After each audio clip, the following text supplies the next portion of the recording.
Sa prayer time and prayer list. So, dito sa prayer time at prayer list, napag-aralan natin dito mga kapatid, na merong prayer time ang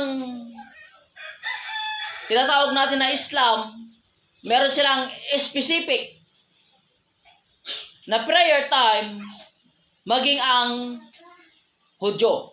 So, sa Hudyo mga kapatid o sa Muslim, ay meron po silang 5 times a day.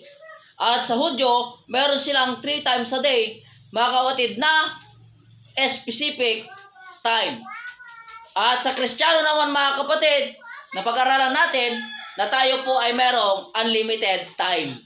Wala tayong specific, unlimited dito mga kapatid. Kahit anong oras, pwede tayo tumawag sa Diyos. No? So yan po ang kagandahan sa atin mga Kristiyano mga kapatid dahil unlimited po tayo. Wala tayong tinatawag na specific time. Pero isinasuggest naman mga kapatid na magkaroon tayo ng specific din na time sa Panginoon. Individual lang nga. At pwede naman din mga kapatid yung tinatawag natin na prayer group, prayer partner, sa prayer time, mga kapatid. Sa prayer list, mga kapatid, para mayroon tayong ma-check kung answered prayer na ba o hindi pa o kinakailangan pa ba ng follow-up prayer.